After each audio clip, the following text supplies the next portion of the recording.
Hello and welcome to episode 4 of the Helpdesk podcast, where I speak to content creators and creative minds alike and try to help people who are new to creating content, posting YouTube, Instagram, whatever platform it is that you choose. And for today's guest, I've got my boy, Angelo, aka aMilla, Master Gunpla builder, and he does some sick B-roll edits. And dude, he's very informative when it comes to anything Gunpla. So Gunpla is those Gundams in like little model forms that you build up. And Angelo, take it away. Please let him know about you. Plug your channel. Oh, you flatter me.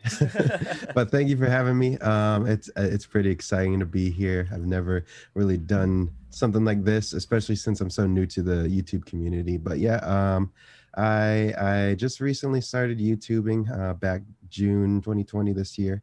Um, and yeah, Gunpla is what my channel is primarily about. I do reviews, unboxings, and builds. I do reviews of tools as well, reviews of just pretty much everything related to Gunpla. And yeah, I hope to. My main goal is just to help build the community up, really, and eventually I want to do more things to help recognize individual builders in the community as well. But yeah.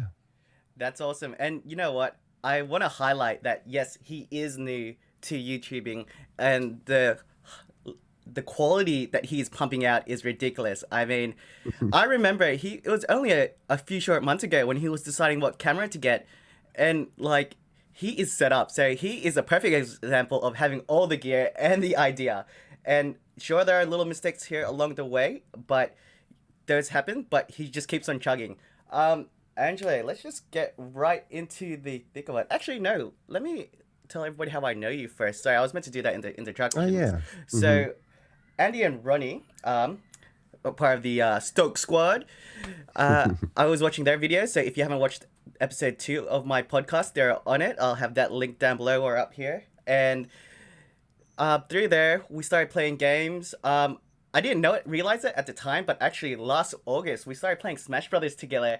And that was the first time when I actually met you. And then, funnily enough, the universe brought us back together almost exactly a year apart, and yeah, we started playing games again. So we started playing Call of Duty Modern Warfare, and Yeah. actually, Angelo does his builds live on Twitch. So twitch.tv/ aMilla, AYEMILLA. Is that correct? Or is it Uh, I think it's AYE underscore. Yeah, AYE AYE? underscore MILLA. We'll have that all linked down below for everyone to check out and follow, subscribe to this guy because he is crazy at gaming as well as doing builds. Okay, and so in terms of your verse video, what was it that made you want to put that out? So my first video, are you talking about like the like that short video on my channel? Kind of the Correct. banner. Okay. Gotcha. So that video, that's pretty much what help convince me to like, hey, continue with this YouTube thing. It was more or less like a trial and error kind of thing. Like, I'm gonna make this video, see what the response is like, and then go from there, you know. Mm-hmm. So I got like you mentioned, I chose what camera I got. I had pretty minimal gear, but I still made the B-roll. Like it's pretty much all B-roll shots, no main subject, but it still conveys the message I wanted. Um, and so I made the video. I shared it on Facebook, shared it on Instagram, got a lot of positive response. And especially from my close friends, they're the main ones that really encouraged me to keep going and really pushed me to stay consistent with uploading videos and creating new content. And a lot of them were really happy just in general to see one of their friends becoming a content creator. So it's just a good feeling sometimes. I like that, man. Honestly, because I've seen the work that you've been putting out, and it's progressively getting better and better. And you, every time you're like, I don't know how I'm gonna top this, but then you do. And I think this is the whole reason why I want to specifically highlight that you're new, because there's a lot of people out there that are hesitant about um, uploading their content because they're afraid of For the sure. reaction that they're going to get. Hmm.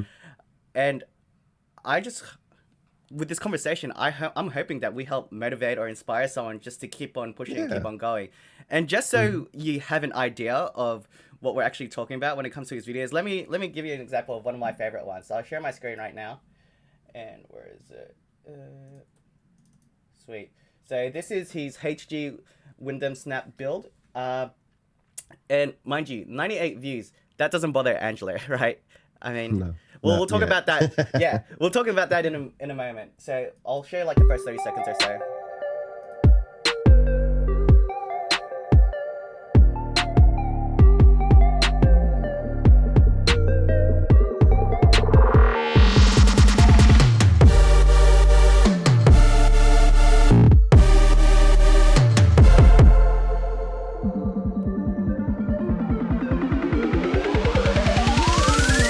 I'ma beat you at your own game. So sick. As much as I want to share the whole video, I'll link that down below so you guys can check it out for yourselves. And but yeah, man. So there's a few things going on there. One, he's got a logo. The editing is on beat. It is sick. He uses multiple transitions and changes. He does what's it called when you do speed ramping? Yeah, speed ramping. He does speed ramping, and dude, these are like things that you learn as you go. When you go down this rabbit hole of how to edit, you'll eventually land on someone like Peter McKinnon, and dude, this is like the same sort of crazy B-roll stuff that he's doing. And Angela, can you talk about your process with how you learned how to do it? Specifically, who were you watching? Who were your main inspirations? You know, what was it that made you say, I want to do it like this? Okay. So I guess just going over B-roll in general. So the way I think of B-roll is it's kind of your storytelling element, whether or not you are talking. So like a lot of times people will use B-roll to overlay over like an interview or something that they're talking about, and give a little more depth to it using B-roll. That video specifically with that HG Wyndham build, there's no talking at all. It's all B-roll, if you can call it that. So with that, I'm kind of telling the story of like, hey, I'm getting this kit. I'm unboxing it. I'm opening it. I'm building it. At the end, I'm painting it and posing it. So the first thing that I usually do with something like that is I kind of create this story in my head, so I create what I want to see. I'm not sure exactly how I'm going to get there yet, but I try to make as clear an image as I can within my head. After that, probably the next best step is to pick your music for it, at least. So for that, I wanted something kind of like engageable, something that is still relevant to today's music. So I didn't want anything like super slow or super like low energy. I wanted something like really poppy and like poppy in like the energy sense. And so yeah, I chose that song. And from there, what I would do is I would actually just listen to that song on repeat and kind of imagine like, what do I see happening right here? What do I see happening at this drop? What do I see happening when it gets louder here? And so like I'm imagining it in my head. And then the last part at that point is you're just kind of putting your ideas to paper. Or rather you're putting paper to product, because you have it all planned out in your head and you're actually making it. And then from there, then you shoot it, you bring it into your video editing program, and then you start editing. So for me, editing didn't really come natural, but at the same time, I consider myself a quick learner. So B-roll editing, you get a lot of help from one, YouTube. Surprisingly, there's a lot of tutorials on YouTube for Premiere Pro, for Final Cut Pro, for DaVinci Resolve. Those three programs specifically I've looked at. And Google definitely has a lot of resources. So for me, I would kind of position what I wanted where I wanted. I wouldn't know how like transitions would work. So like speed ramping and like masking and whatnot. So for something like speed ramping, I didn't even know it's called speed ramping at first. I would search like Premiere Pro, how to go slow too fast, Yeah, well, something like yeah. that. So like like when you're first starting out, you really don't know any of the vocabulary of the industry. But as you go along, you do searches, you start to learn more, you start to get more familiar. And so that helps you in the editing process, because one, you already have a little bit of experience from your last video. Two, you kind of know how to search for what you're looking for next if you're trying to change it up. So in terms of influences, I definitely watched a lot of Peter McKinnon, a lot of Daniel Schiffer. Daniel Schiffer's really good. Um, yeah, his product commercials are pretty insane, Mm. and that's the only couple I can think of right Well, now. But to be yeah. honest, it's a really good place for someone who's kind of starting, because I think this podcast is more focused from beginner to more like intermediate advanced, because Hmm. these are people who are okay, they're already creating content, and now how do I level up? And again, I think you're a perfect example of that because you've been practicing what you're preaching, right? You've Hmm. been, yeah, like you said, you didn't even know what speed ramping was. And like most people shouldn't know what that is unless you've already looked into B-rolls and how to edit, right? And the fact that you mentioned also a free software, DaVinci Resolve, I like Hmm. that because you shouldn't say, oh, I need Adobe Premiere Pro, I need Final Cut Pro. No, there's tons and tons of free software out there, DaVinci Resolve being probably the cream of the crop. So definitely check that out. And there's For not only sure. that, you don't even specifically need a computer either, right? You can use an iPad. It, Yeah. it there's YouTubers out there that still use iMovie and they're getting millions of views. As long as you're telling your story and you're answering the questions that people want the answers to, then it's like you're good. You don't have to worry about necessarily the gear. But when you do have the gear and you do know what you're doing with it, damn, you get results like Angela right now. All right. Okay, cool. So Hopefully even better. hey, that's right, man. We want you to succeed. That's what we're about here. That's the community that we're trying to build. We're trying to make sure that everyone here is just trying to help each other out and support each other. Hmm. Um, and in terms of support, how do you kind of like get over that hump of, oh man, I put in X amount of hours into this video, recording it, editing it, and I'm only getting like, dude, I thought I at least have like 1,000 views. How do you get past that mindset? So that surprisingly wasn't too much of a hindrance for me than I thought it would be. I thought I kind of thought when I first put my first video out, like the 20-second clip, that it would have like hundreds of views just because it's so easy to watch. Mm-hmm. It's pretty appealing. The editing's relatively good, but I think right now it's only sitting at like less than 150. Mm-hmm. Um, but I would say you get a lot of satisfaction just from uploading a video, just to know, like, hey, I took this idea and I made it into something Yeah. and I put it out into the world. People are able to see it. Mm-hmm. So I think that goes back to what you were talking about earlier, about like people being afraid to upload that first video. Like once you upload that first video, it doesn't matter like who views it. It doesn't matter who's going to watch it, because honestly, not many people are going to watch it. And To that's be real. yeah, that's not a bad thing, because you're going to keep making content. Ideally, you're going to keep making content. You're going to keep getting better, and more people are going to start seeing you in their search results, and they're going to be like, hey, I see this dude right now, he has 20 videos. But like if they see your account and you only have one video, it's not as impressive.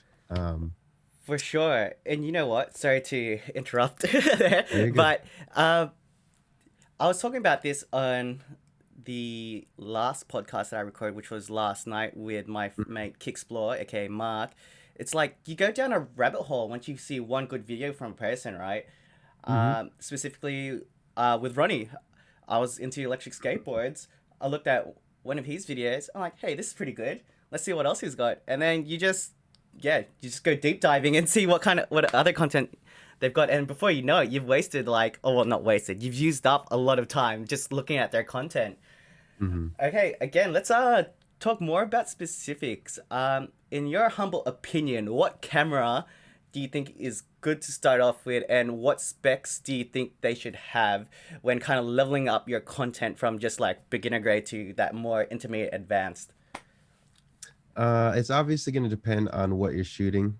So if you need slow motion, 1080p 60 frames per second, The that's the most minimum. I can recommend right now. Yeah. Or like as a beginner, that's the Yeah. most I can recommend. Yeah. But if you're not shooting anything with slow motion, get anything that takes 1080p 30 frames.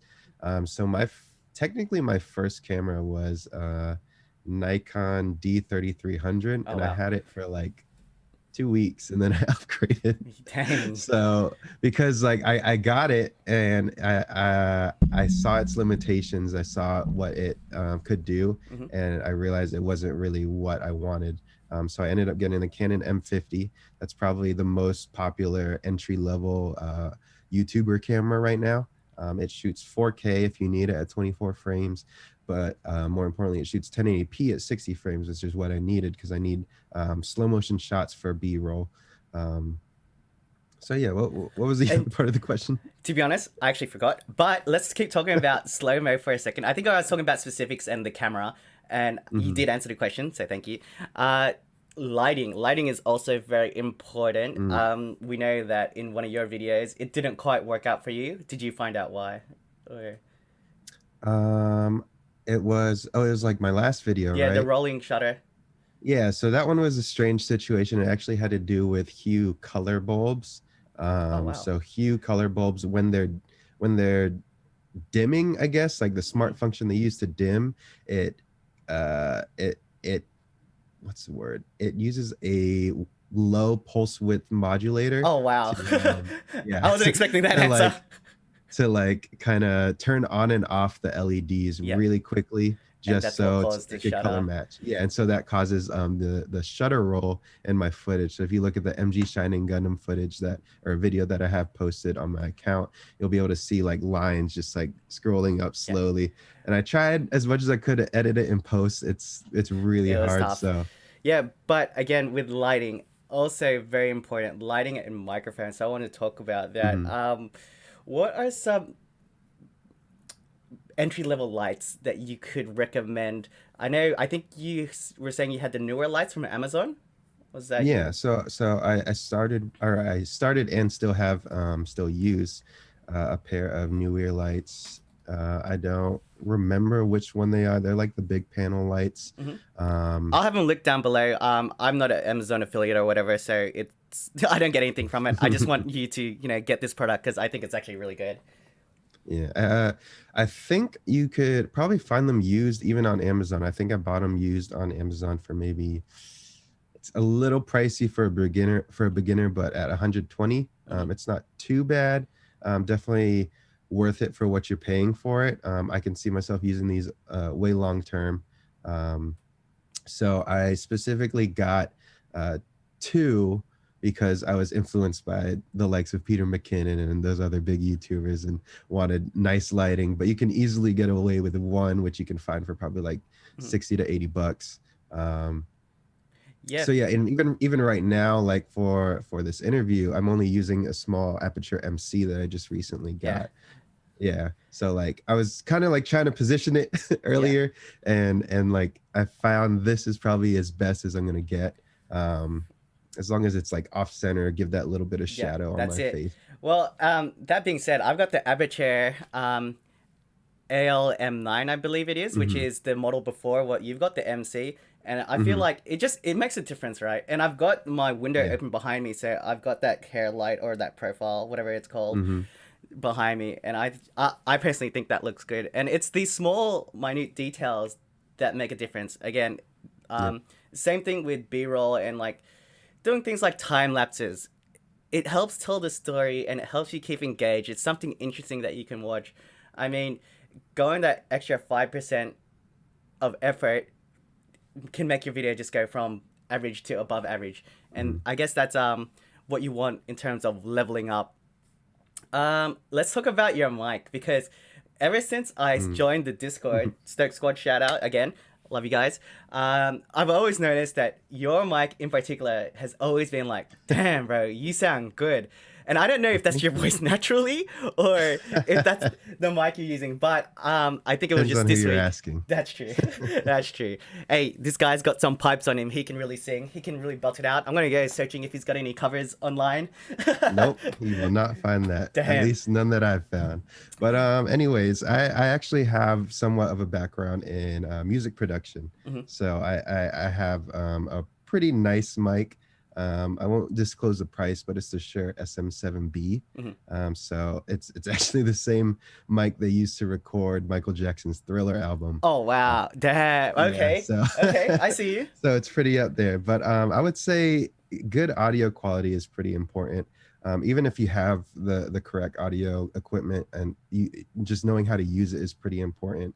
Um, so one, you want to make sure that what you're recording, what you're giving to your viewers is pleasing to the ear. People don't want to listen to something that like hurts their ears. So like, for example, I can turn down the lows on this mic and it just sounds like really thin. It sounds like probably I'm talking out of like speakerphone on a Or phone. yes, exactly that. Yeah. I can bring that back up and then I can try turning down the highs. This one sounds like I'm like covering my mic Mm-hmm. with like a cloth or something. Mm-hmm. So just knowing sound design is a pretty Mm-hmm. important aspect to good videos as well. But that's another thing that you can easily learn on YouTube. Um, Even like in your video editing software, there's templates for audio editing as well, and Mm-hmm. or you can create your own templates. There's plenty of resources out there. I would say even you can start off with just like a snowball mic if you're doing desk things, or if you're doing a vlog style. Yeah. One of the more popular ones is the Rode Video Micro. That Mm-hmm. one's only like $60. You could probably find it used for like $40, honestly. That's a pretty popular one. You can get great sound out of that. um, but yeah, just having good audio equipment gear, it really creates another aspect towards people liking your video. So I That's think right. lighting and audio really go hand in hand, because if people don't like what they hear or they don't like what they see, like why do they need to watch the video? Like Yes, why that's right. would they pay attention to your story? Mm-hmm. And again, look, you can not have great audio and not have great video, but your content can be good. But then if you have the holy trinity, those three things, Hmm. you want to give yourself the best opportunity to keep people engaged and on your video so they can watch till the end. And that's really what it's all about in my mind. And I like that you talk about buying used.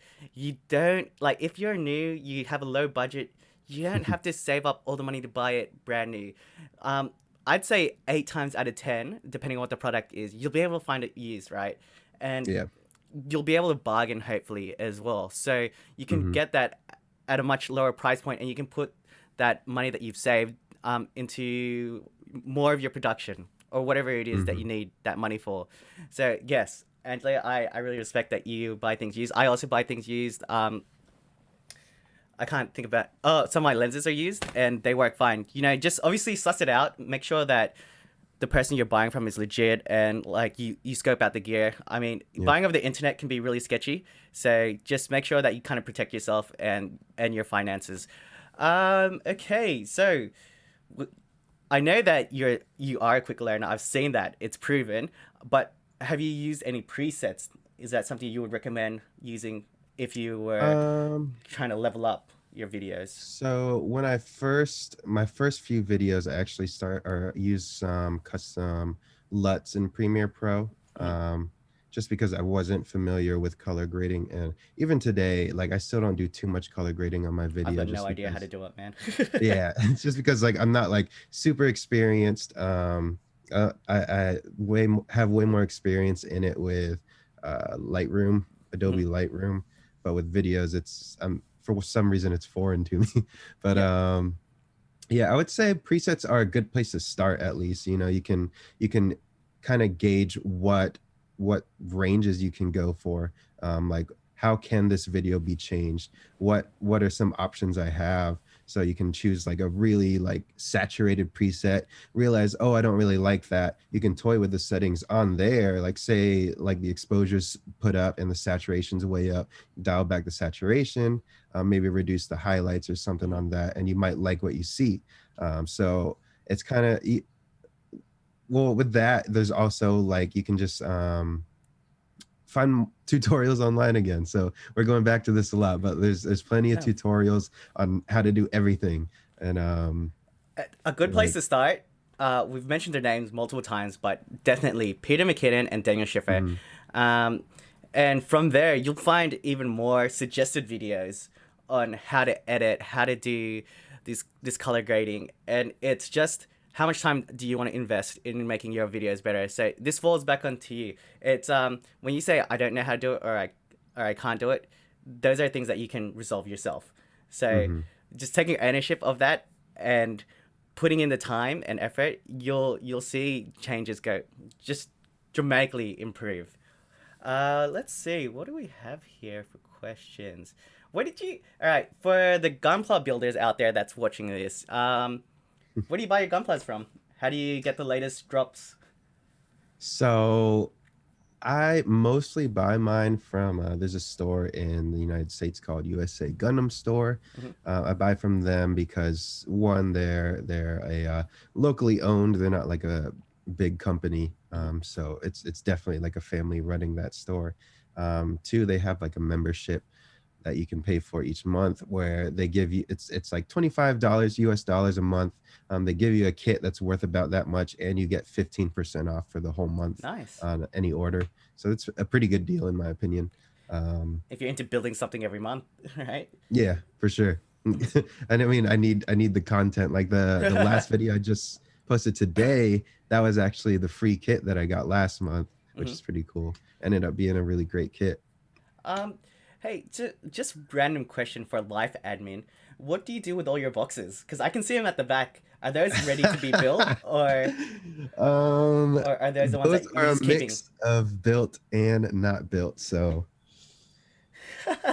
probably one, two, three, four, five, six. There's probably like 6 or 7 in there that aren't built, and then I have like 4 more over there that aren't Damn, built. man. Hey, you know what I like about this whole not built right now? It's that's just more content for you to create Yes, and for sir. you Yes, to sir. upload. And Mm-hmm. I remember you were already telling me that you had a backlog of things to Yep. do, and I'm Yep. excited for that because right now, with this podcast, I'm actually getting a lot of interest from a lot of people to hop on it, and it's exciting to me because Yeah. look, I'll be honest. I This is my journey on to creating content, and Mm-hmm. luckily for me, it's a lot easier. I don't have to do crazy edits and b-rolls as much as I like doing it. I'm I I'm a lazy person. I'll just put it out there, and this is the easiest way for me to speak my truth and pump out the content. But at the same time, I'm hoping it's adding value to whoever's listening, because um, you can see it in the earlier podcasts that I've done. I'm stuttering. I'm losing my train of thought. I'm umming. I'm eyeing. But it's all about just pushing forward, not caring what other people think, unless it's your friends and they're telling you you're doing great. You know, that's all good. But you just gotta, when they're not around, it's all up to you, and you just gotta keep Mm-hmm. focusing on what the content that you're producing. Hopefully you're passionate about it, because then that makes things easier. I really enjoy talking about social media with other people and how they create, what keeps them motivated. And I hope that with these conversations, it is helping to inspire you. I keep reiterating the fact that it's helping to inspire you and motivate you, because that's why it's called the help desk. I'm trying to help other people out here. All right, Angela, let's wrap it up with some of my fast-paced hitting questions. It's not really. It's just what Netflix shows are you currently watching at Uh-oh. the moment, or what TV shows in general or movies are you on? So right now I've done a lot of binge watching of other things or of like animes and Mm-hmm. stuff. So I can't really remember anything off the top of my head. Yeah. But right now, like at this moment when I'm at work, what I watch is Oh damn! He watches at work. Everybody, I we mean got him live. it's just right there on the side. My TV right there. My Oh, you're work working desk from is home. right You're working there. from home. Yeah, That's I'm fine. working from home. Can't catch me. Yeah. No. Sorry. What anime was it? I No, didn't. it's American anime. It's Family Guy. Oh right. Yeah. Yeah, that's cool, right? Hey. There's nothing wrong with listening to something on the side. And honestly, if you're doing it at work, I also think it's fine as long as you're being productive. There's Hmm. absolutely, in my opinion, nothing wrong with doing it. Okay, and music on rotation. Oof, I don't listen to music, man. Like that Damn, that's one of the big reasons I fell out of the music production. Just that because is I couldn't keep up. that's so Like surprising to I'm not the me. I'm not the kind of person that like sits down and listens through an album. Even when I drive, what I'll usually do is Podcasts? I'll put on like a YouTube review and like just lock my phone and let it play and just like listen to it, and then whatever review lines up after that, that's what I'm listening to. Wow, I wasn't expecting that because I know that you've got some music talent behind that beautiful mouth, bro. so, so I would have thought that I'm into Chance, I'm into so and so or whoever I don't know who. I don't listen to music that often, to be honest. I mean, I could give recommendations, Yeah, but right now I don't really listen to anything. hey, bro, that's cool. Hey, so you know, hopefully COVID-19 will be over soon. What are your plans once, that's all sorted? What are you gonna do? Where are you gonna go? Where do you want to travel to? I guess that's the main Mm, question. it's a good question. One, things will not change. I will be Hey. inside the same way I am during quarantine. But definitely want to visit my parents in the Philippines. They actually just went back there from the United States Mhm. yesterday, Oh, and damn. so yeah. So once it opens back up, I'd love to come visit them in their house there. Hey, that's awesome, man. Hey, and shout outs, they got a resort out in the Philippines too. Hmm. Maybe I'll have that link down below. Who knows? I'll ask How did Angelo you for it. remember that? Right. I remember a lot of things, man, and it's actually quite surprising. People are like, dude, how do you even know that? I go deep diving. I go deep diving. Okay. Well, I guess. Do you have any questions for me? Yeah. So, I know you've been talking to a lot of content creators. So, I guess compiling all of their opinions, what would you say are some good techniques you can use to engage your audience more? To engage your audience more. Well, I touched on it in this podcast, which is look, do everything possible to make your video more watchable and digestible. And Mm-hmm. noting your audience is another important thing. Ronnie has mentioned it before, where Yeah. look, as much as he likes making vlogs and he enjoys it, it's not the type of content that his audience is there to watch. Mm-hmm. For me, I know that my YouTube channel, if you look at it, it's super random. If you go back to my older videos, you'll see some really random stuff. And some of them were getting like a lot of views from me, which is only like a couple hundred, but considering that I'm only on like 70 subscribers, that's a lot to me. And I noticed that now that I'm sticking to a theme and now that I'm trying to provide some real value instead of just being all about myself and telling you, hey, this is what I'm doing today. I'm flexing on you because I'm going traveling. Here's where I'm staying. Here's some awesome drone shots. It's like, yeah, that's okay, but that gets old. I'm not providing any real value. Maybe some entertainment, but not value. And that's the key thing that I've been getting from everybody. So just know your audience. That's the most Mm-hmm. important thing that I could say that would keep Definitely. people more engaged. And there are certain techniques as well with how to speak. Rhetoric is one of them, and just yeah, I guess that's all I got, man. I lost my train of thought, but definitely I think the key takeaway from there is just knowing your audience.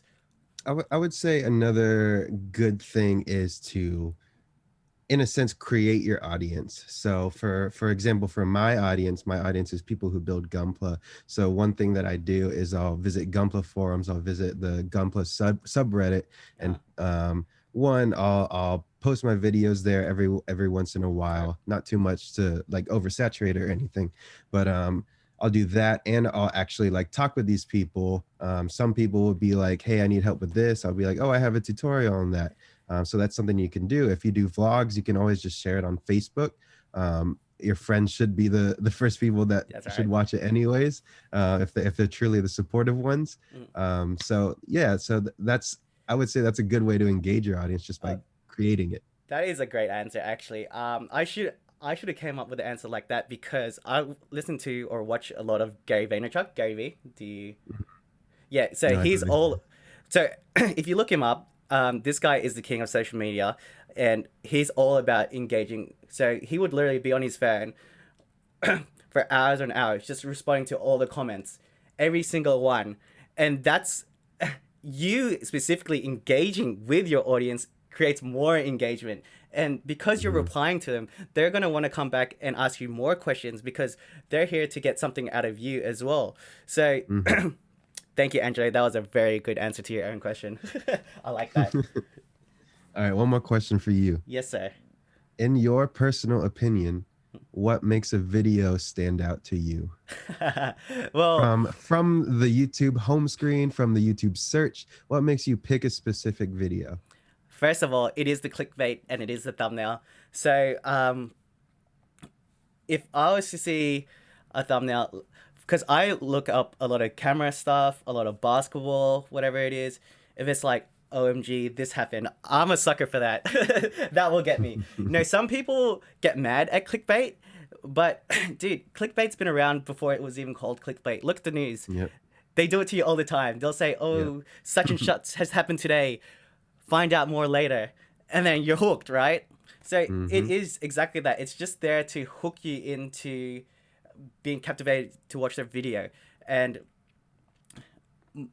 if I see something bright and I see like short, bold text of this is what the video is about, like 9 times out of 10, I want to watch it.